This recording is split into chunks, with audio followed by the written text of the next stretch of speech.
제가 지난번에 이제 병적인 그런 신앙에 대해서 말씀을 드렸는데, 의외로 이렇게 그 영상을 보고 도움을 받았다는 분들이 많으셔서,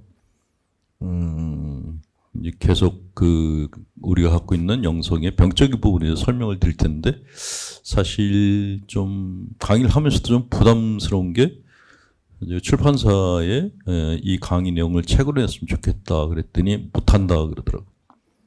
왜 못하냐, 그러니까 내용이 너무 세서 책이 안 팔릴 거다 그러더라고요. 그래서 원고는 준비가 됐는데 출판사에서 안 하겠다 그래서 그럼 이거 어떡할까 고민하다가 기왕에 뭐 다 마련했는데 강의라도 해자 그래서 지난주에 했더니 의외로 반응이 좋은 거예요. 병적인 영성은 사실 제가 최근에 생각했던 게 아니고, 제가 중학교 2학년 때 영세를 받고 지금까지 신앙생활을 하면서 제가 경험했던 것들이 있거든요. 가톨릭 교회가 밖에서 볼 때는 이게 굉장히 개방적이고 이렇게 진취적인 것처럼 그렇게 보이는데, 실제로 이렇게 내부를 들여다보면은 굉장히 이렇게 그 보수적인 면이 굉장히 강해요. 신앙의 컴플렉스들도 굉장히 많고, 근데 그런 것들에 대해서 또 아무도 이해를 제기하지 않고 그냥 적응하고 참고 지내는 분들이 거의 대부분이에요. 저도 그랬었는데 이게 어느 때부터인가 이렇게 사는 게 아닌데 하는 생각이 들었어요. 예수님은 사람들의 마음의 짐을 덜어주려고 애쓰셨는데 우리가 혹시 신자분들한테 마음의 짐을 더 지워지는 거 아닌가 하는 그런 의심이 들기 시작했고 그게 꽤 오래됐어요. 그러다가 이제 영성심리를 만나면서 제가 가졌던 의구심이 사실이구나 하는 걸 알게 됐고, 그래서 이거를 얘기를 하고 싶은데 반발이 굉장히 심하더라고요. 이미 그렇게 오랫동안 생활해 온 분들한테는 새로운 생활 방식을 갖는다는 게 거부감을 느끼겠죠. 근데 그래도 저는 복음에서 그 어떤 위로를 받고 지지의 말씀을 읽고 해야겠다는 생각이 들었어요. 복음서에 예수님이 그러셨죠. 헌 촌조각을 새 옷에 대고 깁는 사람은 없다라고. 헌 거는 헌 거고 새 거는 새 거죠. 그래서 그냥 그 말씀에 힘입어서 그냥 얘기하는 데까지 해보자. 뭐 들어주는 사람들이 있으면 고맙고, 만약에 아무도 안 들어주면은 그냥 나 혼자서라도 그냥 영상으로 계속 띄우자라고 했는데, 예상한 대로 들어주는 분들이 점점 줄어들고 있어서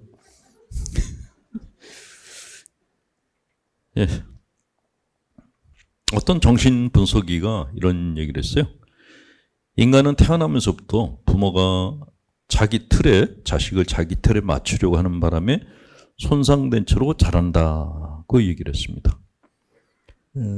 부모님들이 아이를 낳으면은 아무 기대도 안 갖는 부모님은 없죠. 다 기대들을 가져요. 근데 아이의 자원을 생각하기보다 내가 못한 거를 애가 해주길 바라는 마음들이 있죠. 근데 문제는 그런 마음으로 아이들을 키우다 보면은 아이가 갖고 있는 자원대로 키우는 게 아니라 내가 원하는 방식대로 키우게 된다라는 거죠. 아이의 무한한 가능성이 부모의 좁은 소견으로 인해서 손상된다는 것이다 그랬어요. 이런 얘기를 했어요. 부모가 닭이면 아이들은 어쩔 수 없이 닭장 안에 갇혀 살면서 닭이 돼야 된다. 그리고 닭장은 대물림 된다 그러죠. 애가 독수리인데 부모가 닭이면은 독수리인 아이의 날개를 꺾어버리죠. 나는 게 무슨 소용이냐고, 닭장 안에 사는 게 안전하다라고. 그럼 애는 평생 날개 한번 펴지 못하고 그냥 닭장 안에서 닭처럼 살아야 돼요. 이게 부모와 자식 간에 이런 관계가 있는데, 이게 신앙 안에서도 이런 현상이 나타나는 게 있어요.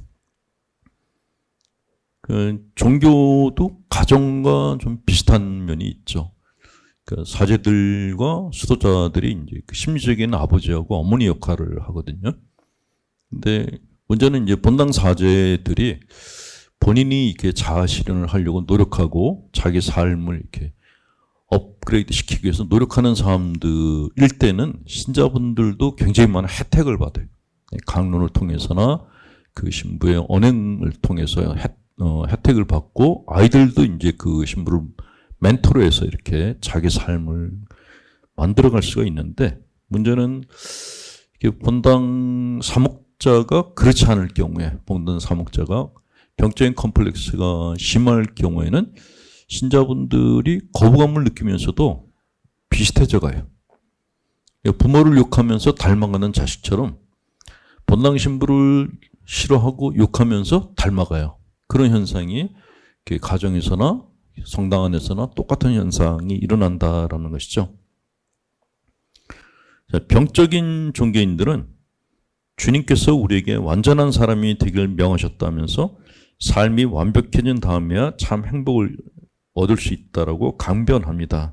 그런데 우리 삶이 완벽해져야지 행복을 얻을 수 있다라는 주장은 비현실적입니다. 왜냐하면 우리가 가지고 있는 삶은 죽을 때까지 완성되지 않기 때문에 그렇다 그래요.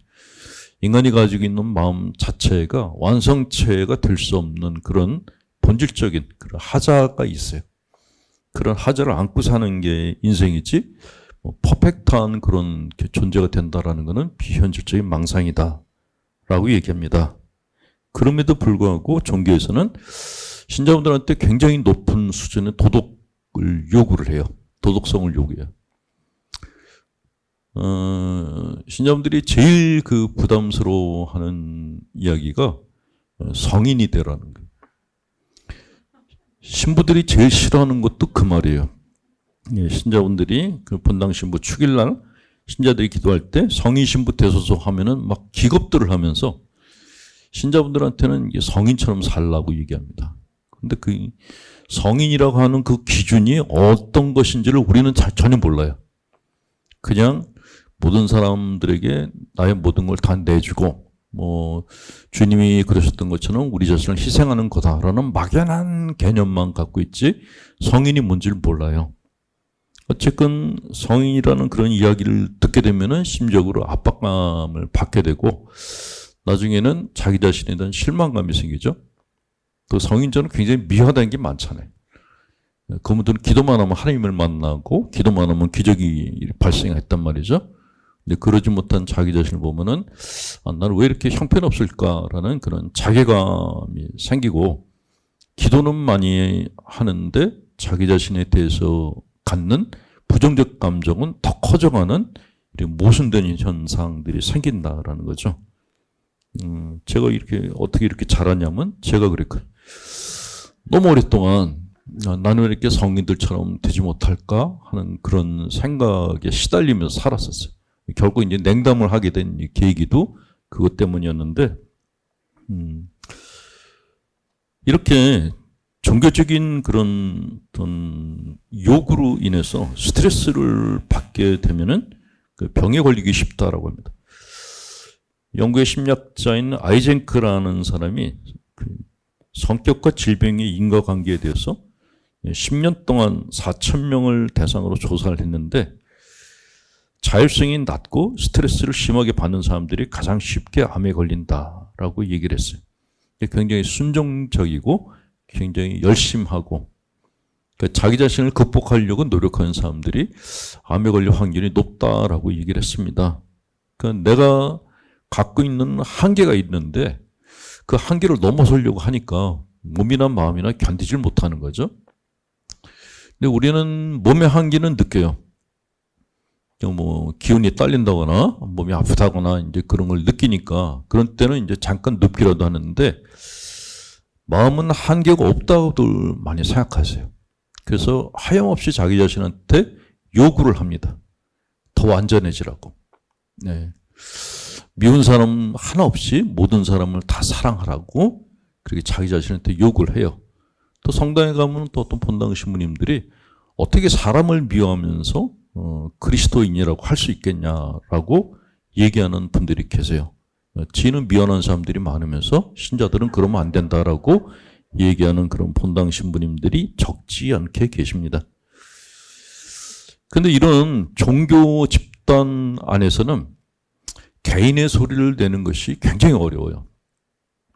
밖에서는 이제 그냥 일반 사람들을 만났을 때는 뭐 내 의견은 이렇고 뭐 싫으면 그냥 안 만나면 되고 그런데 종교는 그게 참 어려워요. 가톨릭보다 개신교는 더 어렵다 그러더라고요. 개신교는 거의 가족교회니까 더 이제 말할 수가 없고, 가톨릭도 지역 단위로 이제 성당이 운영이 되기 때문에 항상 보던 사람 보잖아요. 다 동네 사람들이에요. 근데 그 안에서 자기 목소리를 낸다는 게 정말 쉽지 않죠. 네. 자, 집단은 개인에 비해서 독단적 비합리적 행동을 집단화하고 자신들의 행동을 도덕적인 것으로 여기고 외부인에 대해서 틀에 박힌 견해를 형성하는 경향이 강한데 종교 집단은 이런 성향이 더 강하다 그랬어요. 게다가 의지가 강한 사람이 집단의 토론을 이끌면 다른 사람에게 압력을 가해서 동조하게 되고 자기 검열 조장, 만장일치 환상을 만들어낼 수 있게 된다 그랬습니다. 특히 이제 그 본당에서 이제 성직자들은 하나님의 대리인이라고 하는 그런 이렇게 인식 때문에 본당 신부가 어떤 얘기를 하면은 거기에 대해서 이렇게 그거 아닌데요라고 거부의 의사를 표현하기가 참 어렵죠. 네. 그러니까 다른 사람들이 그냥 뭐 저번 말씀이 맞아 그러면 그냥 같이 갈 수밖에 없어요. 그래서 이 종교만큼 집단화 현상이 강한 그룹도 드물어요. 종교는 우리에게 평화와 기쁨, 희망, 평안 그리고 위로를 줘야 된다. 종교는 삶의 불행을 경감시켜야 하는 것이지 가중시키는 것이 아니다. 예수께서는 종교라는 명목하에 사람들에게 더 무거운 짐을 지우는 바리새파 사람들을 비난하셨다. 되게 제가 이제 다른 성당 또 이렇게 불교 방송, 개신교 방송에 목사님이나 스님들 또 이렇게 신부님들이 강론, 설법, 설교하는 걸 가끔 봐요. 내용은 중요하지가 않고 들으면서 어떤 느낌이 오는가. 느낌에 이제 제가 관심을 기울이는데 어떤 분이 이렇게 얘기하는 걸 들으면 되게 시원한 느낌이 오는 분이 있어요. 스님인지 목사님인지 신부인지 관계가 없어요. 그냥 들으면서 참 괜찮네 하는 느낌이 드는데 어떤 분은 굉장히 이렇게 어려운 용어도 많이 쓰고 굉장히 해박한 것 같은데 들으면서 머리가 너무 아파요. 그런 현상이 왜 생기는 걸까요? 딱 하나예요. 사람들은 누군가가 내 머리에다가 짐을 지우면 머리가 무거워져요. 내가 지고 있는 짐을 내려주면 가벼운 느낌을 받고 딱 이유는 그거 하나뿐이에요. 그 무거운 느낌을 갖게 하는 그런 사목자들의 강론을 들으면 슈드가 굉장히 많아요. 이거 해야 된다. 슈드 아니면 슈드낫이 거의 대부분이에요. 지나치게 도덕성을 강조하고 지금 살고 있는 수준보다 더 높은 수준의 삶을 살아야 된다라고 얘기하는 사람들의 강론을 들으면 말씀은 맞는데 머리는 아파요. 근데 머리가 아픈 게 그게 내 본심이죠. 실제로 예수님께서는 사람들의 머리를 아프게 하질 않으셨죠. 오히려 바리새파 사람들이 이렇게 얹어놓은 짐을 내려줬던 분이죠. 그래서 바리새파 사람들하고 갈등을 빚었던 거죠. 그래서 이런 서론하에 지난번에 이제 착한 목자에 대한 말씀을 드렸었는데 오늘은 두 번째로 이렇게 의존에 대한 얘기를 좀 해드릴게요.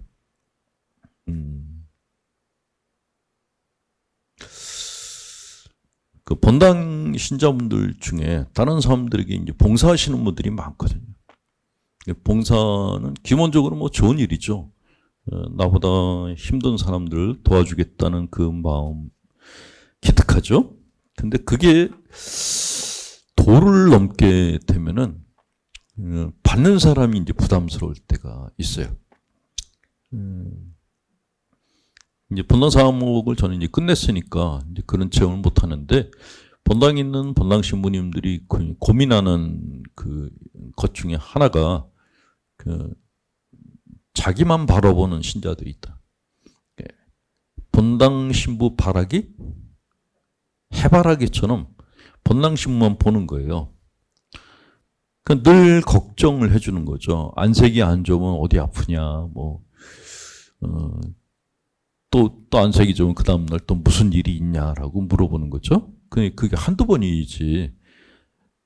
하루에도 몇 번씩 물어보면은 이거는 거의 스토커 수준이거든요. 근데 본인은 자기가 다른 사람들한테 부담을 줬다고 생각을 안 하는 거예요. 이게 신부들과 신자들과의 관계뿐만이 아니라 신자와 신자의 관계에서도 이제 그런 일들이 벌어져요. 제가 가끔 이제 신자분들하고 그 순례를 가는데 꼭 그런 분이 한 분씩 나타나요. 그걸 오지랖이 넓다고 해야 되나? 뭐라고 해야 되나? 다른 사람 일에 정말 다 끼어들고 다 챙기려고 그래요. 어떻게 보면 고마운데 어떤 때 보면은 저렇게 하는 게 피곤하다라는 느낌을 받을 때도 있다는 거죠.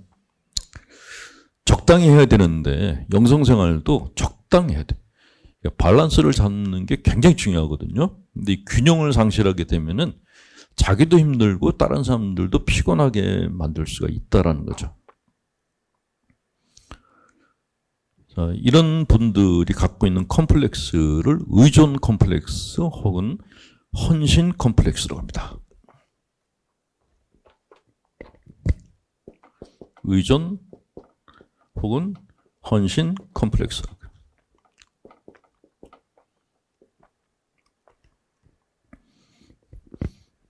이런 컴플렉스에 대해서 설명을 이렇게 해요. 어떤 사람들은 자신이 푸대접받았다는 것을 깨닫지 못할 정도로 다른 사람들을 돌보는데 헌신적이다. 낮은 자존감과 사랑받지 못한다는 감정으로 고통받으면서도 자신들이 착한 사람이고 사랑받을 가치가 있다는 것을 다른 사람에게 증명함으로써 그런 고통스러운 느낌을 극복하고자 노력한다. 착하게 행동하는 것이 착하게 되는 것이라는 의식 안에서 쉽게 다른 사람들 돕는 것에 집착하게 되고 착한 일을 함으로써 자신을 정당화시키려 한다. 그래서 착한데 행동은 착하게 하는데 그게 다른 사람들한테 부담이 될 정도로 착한 거는 그건 사실은 착한 게 아닌 거죠. 그러니까 내가 이렇게 하니까 너희들이 날 갖다가 착한 사람으로 인정해줘라는 그 욕구가 깔려 있어요. 굉장히 부담스러워져요. 이 얘기를 왜 하냐면 개신교보다는 가톨릭 신자들 중에 이 컴플렉스에 걸린 분들이 많아요. 그래서 굳이 얘기를 하는 건데 이렇게 착한 거하고 착한 거는 사실 다른 사람들한테 굉장히 의존을 하고 있는 상태. 다른 사람들의 평가에 대해서 굉장히 내가 예민한 상태란 말이죠. 그 의존하고 우리가 얘기하는 성화하고 이거는 다르다고. 의존과 성화는 달라요. 가톨릭 신자들 또 이렇게 성직자 수도자들의 목적은 이제 성화라고 합니다. 거룩해지는 걸 목적으로 하는데 의존하는 사람들은 자기 희생적이고 관대하고 타인을 향해서 이상적인 사람이 되려고 노력한다. 그러니까 다른 사람들이 볼 때 이상적인 사람이 되기 위해서 노력하기 때문에 이게 얼핏 보면은 성화하고 혼동될 때가 가끔 있어요. 그러니까 너무 굉장히 헌신적인, 본당마다 이제 헌신적인 분들이 계시거든요. 그런 분들 보면 신자분들이 저분은 참 성인 같아라고 얘기를 해요. 근데 같이 밥은 안 먹어요. 같이 놀러 가진 않아요. 그게 왜 그런가 하면 그분이 갖고 있는 게 건강한 의미에서 성화가 아니고 의존 컴플렉스를 갖고 있기 때문에 그렇다라는 거죠. 저도 본당 신부 초기에는 그런 신자분들이 계셨어요. 근데 그분들이 참 이렇게 괜찮아 보여서 이제 같이 이제 식사를 했는데 너무 부담스러운 거예요. 그 지나치게 배려를 해주는 거예요. 본인은 먹지도 않고 계속해서 반찬을 앞에다가 밀어다 주고 이거 드시라 저거 드시라 먹다가 이렇게 잠깐 쉬려 그러면 뭐가 마음에 안 드냐 그러는데 굉장히 착한데 다음에 같이 밥 먹기는 좀 부담스럽다는 느낌이 들어서 그때는 내가 왜 이렇게 모자라지 그랬어요. 왜 신자분이 이렇게 나한테 최선을 다하는데 내가 왜 이런 마음을 가질까? 라고 저에 대해서 부정적인 생각이 들었었는데 나중에 공부하면서 보니까 그분이 문제가 있었던 거예요. 근데 그렇게 많은 배를 해줬으니까 너도 날 갖다가 그만큼 이렇게 관심 가져줘야 돼라는 반대 욕구가 있기 때문에 받는 사람 입장에서는 무의식적으로 그게 느껴져요. 그러니까 부담스러울 수밖에 없는 거죠. 자, 이거는 참된 봉사인 자아 포기가 아니라 자아 도피인 경우가 많다고 얘기합니다. 자아 포기하고 자아 도피가 뭐가 다르냐면 이렇게 자아를 포기한 사람들은 그것이 자기한테 더 많은 행복을 줄 거라고 생각한다라는 것이죠. 그래서 자아 포기를 해요. 내가 그 이기적인 마음을 갖고 있던 것을 내려놓고 타인들한테 베풀려고 그래요. 근데 자아 도피인 사람들은 자기를 이상화시키려고 합니다. 소위 이제 짝퉁성이냐고 이렇게 부르는데 그런 분들은 되게 자기 자신에 대한 혐오감을 갖고 있어요. 그러니까 내 자신을 미워하기 때문에 다른 사람들한테 굉장히 잘하는 분들이 있습니다. 그런 이중적인 삶을 살게 되면은 소위 이제 에너지가 방전되듯한 그런 현상이 나타나요. 그러니까 탈진 현상이 굉장히 빨리 나타난다라는 거죠. 근데 더 문제는 뭐냐면 이렇게 자아도피적인 그 의존형의 삶을 사는 사람들은 성당에서는 무시하게 착한데 밖에 나가서는 다른 사람이 돼요. 성당에서는 정직한데 밖에서는 안 그래. 그러니까 특정 장소에서만 그런 행동을 하고 딴 데 가서는 안 해요. 그러니까 성화라는 것은 내가 언제 어디 있건 간에 늘 그 마음을 갖고 있는 게 성화거든요. 근데 이분들은 그게 아니라 특정한 사람들 앞에서만 그걸 해요. 그래서 연극성 성격장애자다라는 그런 얘기를 갖다 많이 듣기도 하죠. 예. 성당 안에 있으면은 그냥 성인처럼 이렇게 막 앉아가지고 고개를 갖다가 그냥 옆으로 꺾으면서 기도하는 분들이 계세요. 만나서 대화를 하면은 정말 이렇게 목소리도 이렇게 막 성인 목소리를 내요. 막. 근데 그런 분들이 집에 가서 이제 가족 폭력을 일으키거나 직장에서 이렇게 막 갑질하는 사람 찍히거나 그런 경우도 있다라는 것이죠. 영성이 자기 자신을 소홀히 하면서까지 다른 사람들을 사랑하도록 이끈다면 우리는 사랑의 계명을 완성하지 못할 것이며 좌절과 탈진의 상태에 빠지게 될 것이다. 이렇게 탈진할 정도로 자기 영성을 충하는 사람들은 다른 사람들에게 봉사한다는 것을 핑계로 삼아서 무의식적으로 자신의 필요를 찾아나가는 사람인지도 모른다. 그래서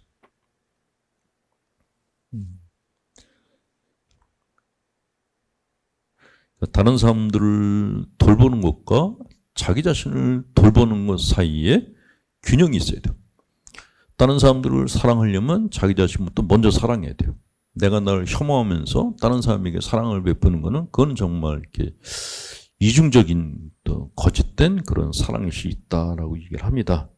근데 저희들은 옛날에 어떻게 배웠냐 하면은 자기를 미워하고 다른 사람을 사랑하라고 배웠어요. 이게 틀린 거예요. 내가 날 미워하면서 다른 사람을 사랑할 수가 없어요. 내가 날 사랑해야지, 그래야지 다른 사람도 사랑할 수가 있습니다. 남들에게 배고픈 사람들에게 먹을 걸 주려고 나는 굶었어요. 언제까지 굶을 수 있을까요? 네. 나중에는 내가 굶주린 사람한테 먹을 것을 주면서 내가 굶주리게 되면은 나중에 어떤 생각이 드냐면은 내가 굶주리게 만드는 그 사람들에 대해서 화가 나기 시작해요. 미운 사람을 사랑하는 것도 똑같아요. 내가 미워하는 사람을 완전하게 사랑할 수 있는 건 불가능하거든요. 근데 주님이 그러셨으니까 나는 완전하게 사랑할 거다라고 강박적으로 사랑을 실천하는 분들이 계세요. 근데 나중에 탈진하면은 나중에는 나한테 미운 감정을 갖게 만든 상대방에 대해서 증오심을 갖게 돼요. 이게 가짜 성인이라는 거죠. 의존적인 컴플렉스에서 나온 삶이다라고 얘기를 합니다. 그래서 제가 누가 미우면 그냥 미워하라고 억지로 사랑하지 말라고 얘기를 하는 거예요. 사람을 미워하는 거는 기운이 넘치니까 미워하는 거거든요. 내가 에너지가 떨어지면 미워할 기운도 없어요. 내가 누군가가 정말 죽도록 밉다. 그런 분들은 내가 정말 에너지가 넘쳐가지고 남을 미워하는 줄만 아시고 하나님께 감사하셔야 돼요. 내가 건강해가지고 그렇잖아요. 이렇게 내가 누군가를 미워한다는 거는 이제 그 사람의 머리채를 잡고 있는 거예요. 근데 남의 머리채를 잡고 있는 게 이게 얼마나 힘든 일이에요? 근데 이거를 하루 종일 붙잡고 있고 일주일 동안 붙잡고 있고 어떤 분들은 한 달 내내 붙잡고 있어요. 그놈이 그년이 그러면서 막 붙잡고 있어요. 그 기운을 갖다 주신 하나님께 감사를 드려야 돼요. 예. 연세 드신 분들이 그런 얘기 많이 해요. 나 이제 사람 미워할 기운도 없다고. 예. 그러니까 누굴 미워한다는 게 은총이에요. 건강하다는 거죠. 예. 그리고 다른 사람들을 미워하는 사람들 보면 혈색들이 좋아요. 그냥 남들은 미워하지도 못하고 그냥 풀이 빠진 사람들 보면 얼굴들이 누렇게 떠 있어요. 살도 빠져 있고 그냥 거의 관짝 속에 발이 하나 들어간 것 같은 그런 얼굴인데 이것도 믿고 저것도 믿고 세상이 왜 이런지 모르겠어요. 그런 분들은 밥도 잘 먹고 피부 탄력성도 좋고 얼굴도 굉장히 혈색이 좋아요. 그런 분들 얘기를 들으면 부럽다는 생각이 들어요. 나는 언제 저렇게 기운이 넘쳐나나.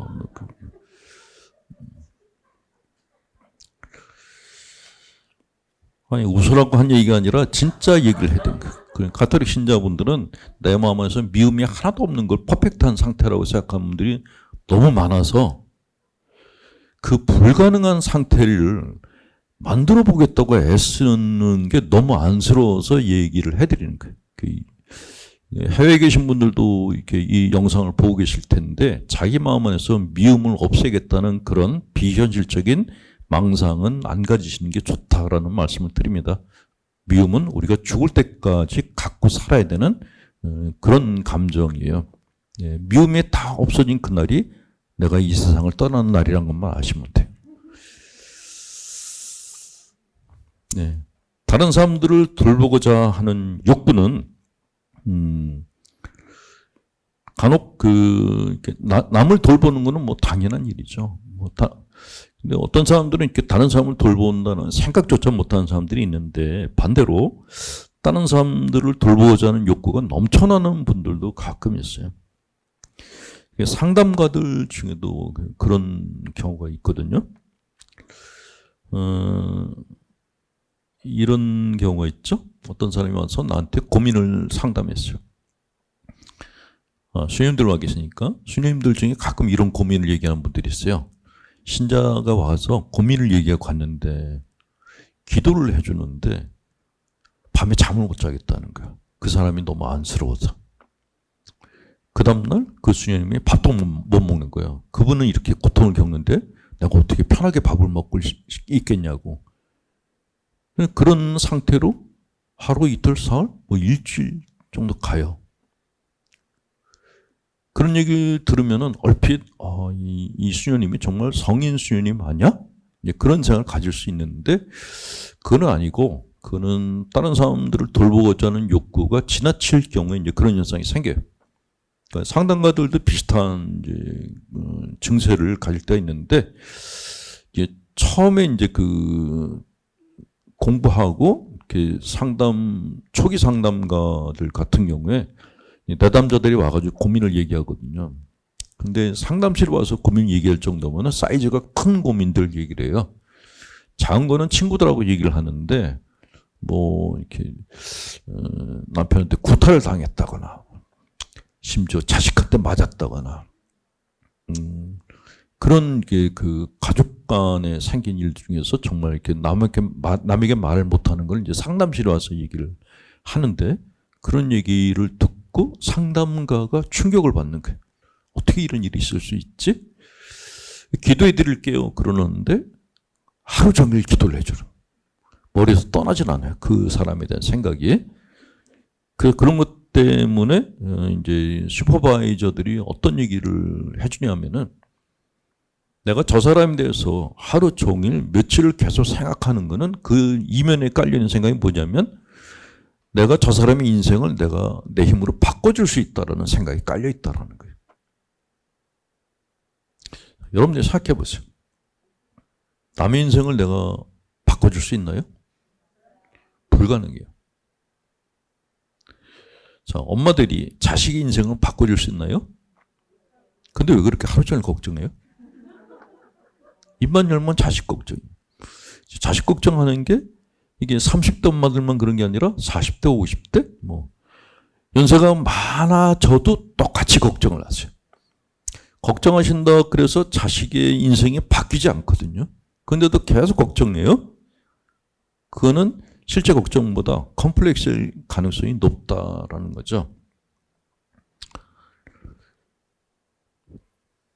저희 어머니가 이제 90이 넘으셨어요. 90 중반이시거든요. 집에 가는 게 참 부담스러워 죽겠어요. 이런 얘기하면 부자자식이라고 또 쌍심 지킬 분들이 계실지 모르겠는데 뭐가 부담스럽냐면은 밥을 먹을 때 계속 내 얼굴을 보고 계세요. 부담스러워 죽겠어요.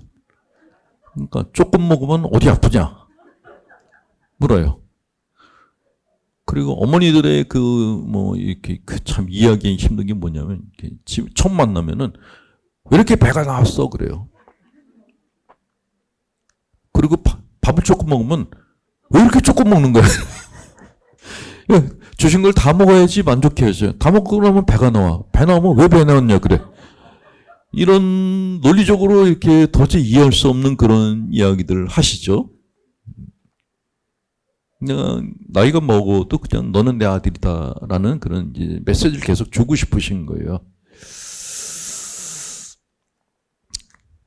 그래서 내가 결혼했으면은 정말 우리 어머니하고 내 마누라하고 싸움을 무지하게 많이 했겠구나 하는 생각을 하고 혼자 살길 잘했다라는.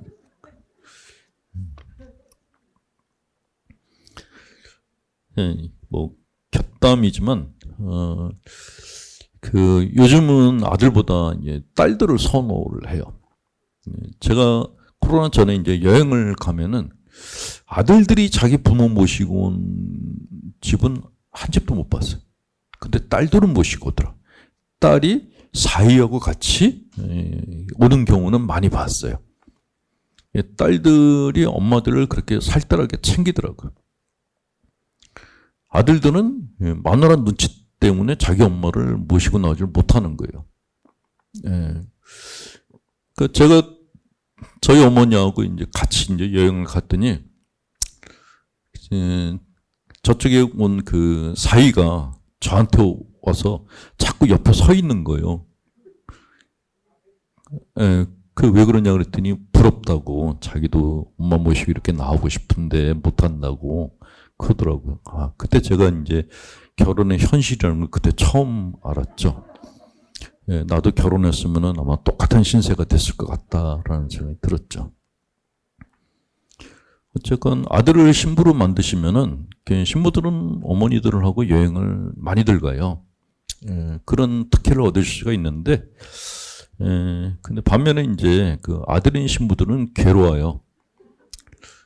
저도 어머니하고 딱 한 번 둘이서 여행을 간 적이 있어요. 여행사에서 굉장히 싼 여행 티켓이 나왔어요. 그 2인이래요. 얼른 예약을 해가지고 이제 어머니하고 저하고 둘이서만 이제 날라갔죠. 첫날은 되게 좋았어요. 신부님 여행을 하시고 그래서. 둘째 날 됐는데 잔소리를 슬슬 시작하시더라고요. 셋째 날 되니까 그냥 저를 애로 보시고, 그래서 셋째 날 된 날 제가 너무너무 짜증이 나가지고 이제 말을 안 하기 시작했더니 어머니가 먼저 선언하시더라고요. 내가 너랑 다시 여행을 하나 봐라. 아니 누가 할 소리를 누가 먼저 하는지. 그래서 근데 이게 나만 그런가? 그래서 동창 모임 때 한번 얘기를 했더니 다 똑같은 현상을 가지고 있더라고요. 예. 제 친구 어머니가 이제 돌아가셨어요. 그래서 굉장히 효자였어요. 그래서 야, 너 어머니 들어가셔서 슬프겠다 그랬더니 아니야, 시원해. 어찌나 잔소리가 심하신지. 예.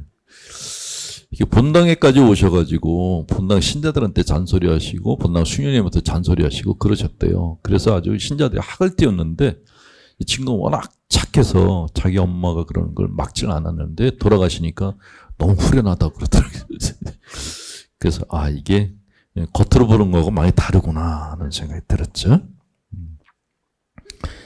자, 다른 자식한테 헌신하거나 다른 사람들한테 헌신하는 분들한테 조언을 드린다면 나는 자식의 인생이나 다른 사람의 인생의 일부일 뿐이에요. 내가 그 사람의 인생을 평생 같이 해줄 수 없어요. 제가 연세 드신 엄마들한테는 이런 얘기 많이 하거든요. 그 아들들한테 너무 집착하지 말라고. 아들들은 나이가 차면은 자기 여자를 만나서 자기 가정을 꾸려야 돼. 근데 많은 엄마들이 남편은 소홀히 하고 계속 아들만 챙기는 거예요. 그러니까 며느리들하고 갈등을 빚어요. 근데 나랑 평생 같이 살아야 될 거는 남편이잖아요. 근데 그런 남편은 뭐 삼식이니 사식이니 뭐 이렇게 불러가면서 홀대를 하고, 심지어는 뭐 이렇게 놀러 가면서 그 남편한테 강아지 사료 잘 챙기라 그러면서 남편 사료는 생각을 안 해요. 예, 남편들이 그러더라고요. 이렇게 우리 마누라가 내 먹이는 신경 안 쓰고 강아지 먹이만 신경 쓰고 나갔다고. 어쨌건 내가 나하고 평생 같이 할 사람은 아무도 없어요.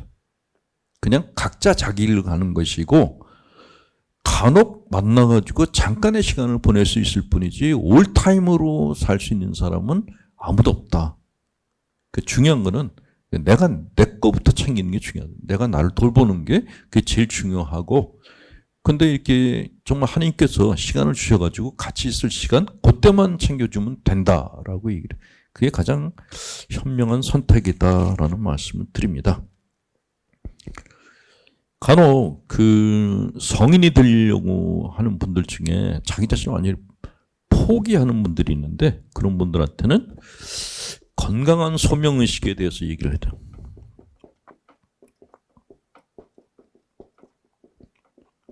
예, 소명도 병적인 게 있고 건강한 게 있거든요. 이거는 내가 꼭 해야 돼. 나만이 할 수 있어? 이런 생각을 갖는 거는 그런 병적인 소명이라고 얘기를 합니다. 최고의 이상을 만들어 놓고 그것을 향해서 그냥 내가 갖고 있는 힘을 넘어선 오버페이스를 하게 되면은 목표에 못 다다를 뿐만 아니라 자기 파괴적인 삶을 살 수 있다라는 것이죠. 그 제가 지난 뭐 거의 한 달 이상을 마산 사제단하고 이제 광주 카리타스 수녀님들한테 강의를 하고 돌아왔는데 그 신부님들이나 수녀님들한테도 똑같이 얘기를 했어요. 네, 오버하지 말라고. 지금 사는 것만 해도 힘드니까 그 이상 이렇게 자기 자신을 몰아붙이지 말라고 얘기를 했죠. 수도자들은 가난 서원, 가난 정결, 순명 서원을 하는데 특히 이제 사제나 수도자들은 그런 서원들에 대해서 굉장히 강화된 그런 룰을 갖고 있어요. 그러니까 지나치게 심한 룰에 대한 집착 같은 게 있어요. 그렇게까지 하면은 수도생활을 오래 못하니까 조금 편안하게 살라고 얘기를 해줬어요.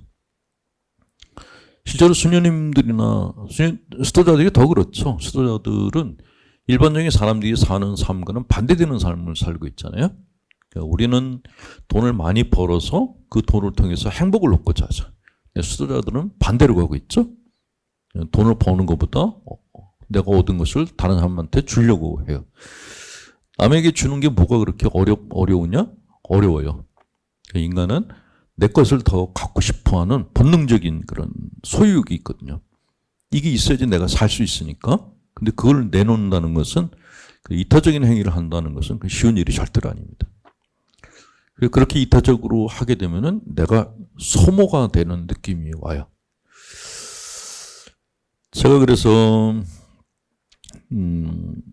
이태석 신부에 대한 이야기를 할 때 항상 이렇게 좀 석연치 않은 그런 느낌으로 얘기할 때가 있는데, 많은 사람들이 이태석 신부가 의사 출신이고 남수단에 가가지고 사람들에서 헌신하다가 죽었다, 참 아깝다라고만 알고 계시잖아요. 근데 이태석 신부가 거기서 이제 환자들이 찾아오는데 그 뭐 이틀이고 3일이고 걸어서 온대요.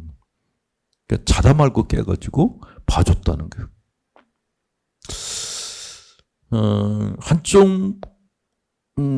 한편으로는 맞아, 수도자고 의사니까 당연히 그래야지, 그런 생각이 있는 반면에 다른 한쪽으로는 그렇게 무리를 해서 결국 오래 살지를 못한 거거든요. 무리를 안 하고 자기를 좀 더 관리했으면은 좀 더 오래 살면서 많은 사람들 돌볼 수 있지 않았을까 하는 그런 생각도 드는 거예요. 그런 두 가지 생각이, 상반된 생각이, 이게 이태석 신부를 생각할 때마다 그 두 가지 생각이 다 떠올라요. 근데 저는 후자 쪽이에요. 네. 헌신하면서 단명하는 것보다 그냥 내 페이스를 맞춰가지고 그냥 길게 일을 하는 것이 더 낫지 않나?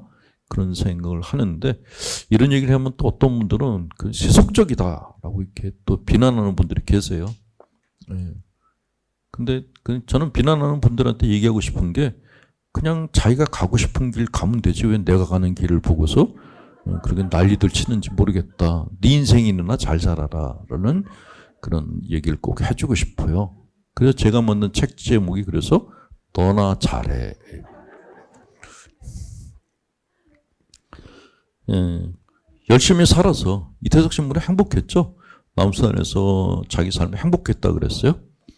근데 이태석 신부가 거기서 행복했다 그래서 우리가 다 그럼 남수단에 가서 똑같이 살아야 되는가? 그건 아니라는 거죠. 우리가 다른 사람들한테 봉사할 수 있고 봉사하면서 행복을 얻을 수 있는 자리는 다 다르다는 거야. 다. 그러니까 내가 어떤 자리에서 어떻게 선하게 살 수 있고 그 선함을 통해서 행복감을 얻을 수 있는가를 찾는 것이 자기 그 소명을 찾는 그런 방법이라는 거죠. 그러니까 이태석 신부는 그냥 본인이 선택해서 갔고 거기서 행복했고, 그리고 자기 선택에 의해서 그냥 하나님께 간 사람이에요. 그거를 모방할 필요는 없다라는 거죠. 간혹 그 젊은 친구들이 저한테 와서 자기도 그렇게 살고 싶다, 가고 싶다라고 얘기하는 친구들이 있어요. 그때마다 제가 정말 원하는 거냐, 네 마음이 거기에 끌리는 거냐라고 물어봐요. 내 마음이 끌리는 곳에 가면은 불만이 없거든요. 근데 이게 그냥 저 사람이 사는 게 멋있어 보여, 그래서 가면은 거기 있는 사람들을 힘들게 만들 수가 있어요. 자기 안에 있는 소명을 찾는 것이 중요하다. 자, 마음에도 없는 소명을 추구하는 것은 자기 자신에 대한 폭력이다. 아무리 순간 비전이라 할지라도 자신의 내부에서 길러진 것이 아니라 밖에서부터 부여된 강제의 것이라면 심각한 폭력이다. 이거는 그 신부들 가운데 가끔 그런 분들이 있더라. 요새는 거의 없는데 옛날에는 어릴 때부터 그 어른들이 신부대라고, 초등학생인데 아기 신부님이라고 부른 경우도 있대요. 그러니까 어릴 때부터 본인이 뭘 선택할 여지가 없이 주위에서 얘기하는 걸 듣고 그냥 사제가 된 그런 케이스인 분들이 있어요. 근데 너무 무기력해 보이는 거예요. 굉장히 착하고 성실한 분인데 생동감이 없어요. 그건 왜 그런가 하면 이게 내가 원해서 된 게 아니거든. 주위 사람들의 기대에 밀려서 여기 와 있거든요. 그러면은 신이 날 수가 없어요. 그냥 계속해서 주위 사람들의 기대에 맞춰 살기 때문에 내 거가 아니기 때문에 생동감을 잃을 수밖에 없다라는 거죠. 근데 그거는 다른 사람들한테는 그냥 참 착한 사제다라는 이미지를 줘서 좋을 수도 있는데 자기 자신에 대해서는 폭력이에요.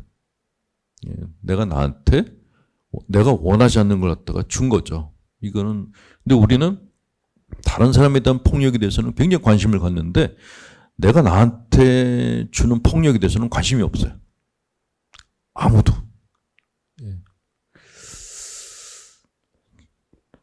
우리 안에 참 자아는 침범을 당하면 우리 자신에게 저항한다.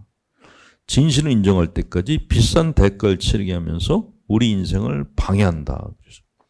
병이 나거나 무슨 탈이 생기거나 내 안에 있는 자아는 고분고분하지 않아요. 반드시 자기 목소리를 내거든요. 근데 타인의 기대에 맞춰 사는 사람들은 자기 목소리를 안 들으려고 그래요. 심지어는 자기 안에서 올라오는 소리를 사탄이 주는 유혹이라고 해석하는 그런 분들도 계십니다. 자, 소명이란 내가 들어야 될 내면의 부름의 소리이다 얘기합니다. 내가 나한테 하는 말을 그래서 잘 귀담아 듣고 그것을 적어놓을 필요가 있다라고 이야기를 합니다.